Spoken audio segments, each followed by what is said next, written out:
जमानत विवरण भरने के लिए हम सबसे पहले जांच पर क्लिक करते हैं। इसके पश्चात जमानत विवरण पर क्लिक करके जमानत अनुदान विवरण जोड़े पर क्लिक करते हैं। इसके पश्चात चयन करें के सामने उपस्थित दो बिंदु होते हैं। इनमें से FIR बिंदु पर क्लिक करते हैं। इस बिंदु पर क्लिक करने के बाद हम इन कैलेंडर के माध्यम से उस FIR की डेट निहित करते हैं। डेट निहित करने के पश्चात हम खोज करें बटन पर क्लिक करते हैं। खोज करें बटन पर क्लिक करने के पश्चात हम FIR नंबर पर क्लिक करते हैं। इस पर क्लिक करने के पश्चात हमें एक विंडो प्राप्त होगी जिसमें लिखा होगा जमानत मंजूरी विवरण जोड़ें, अर्थात अभियुक्त जिसकी जमानत मंजूरी करनी है हम उस बिंदु पर क्लिक करेंगे। इस बिंदु पर हम क्लिक कर देते हैं। क्लिक करने के पश्चात उसके नीचे एक विंडो ओपन हो जाएगी जिसमें से कुछ टैब उपस्थित होंगे।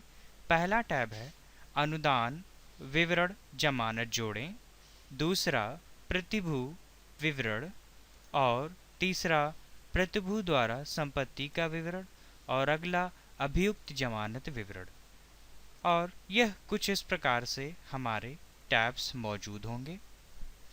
इसके बाद जो टैब उपस्थित हैं इन टैब्स को भरने के पश्चात कुछ इस प्रकार से हमारे टैब देखेंगे।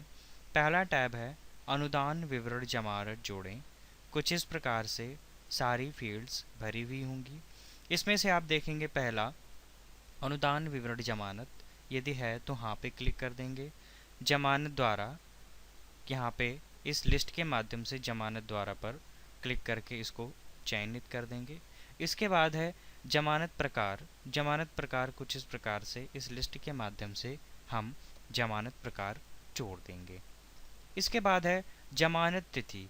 जमानत तिथि इस कैलेंडर के माध्यम से कुछ इस प्रकार से इसके अंदर हम ऐड कर देते हैं। इसके बाद है GD संख्या। उसकी जमानत की मंजूरी के अंतर्गत जो GD लिखी गई है वह GD नंबर डालकर यहाँ पर हम निहित कर देते हैं। इसके बाद है न्यायालय का नाम। इस लिस्ट में उपस्थित न्यायालय के नाम से हम उस न्यायालय का नाम इसके अंतर्गत निहित कर देते हैं। इसके बाद अगला टैब है प्रतिभू विवरण।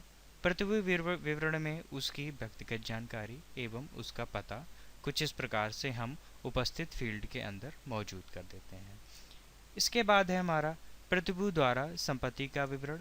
इसके बाद प्रतिभू द्वारा संपत्ति का विवरण कुछ इस प्रकार से हम इसके अंतर्गत देंगे, जिसके अंतर्गत उपस्थित है घर का पता, मकान संख्या, सड़क का नाम, कॉलोनी, ग्राम, तहसील, देश, राज्य, जनपद, थाना।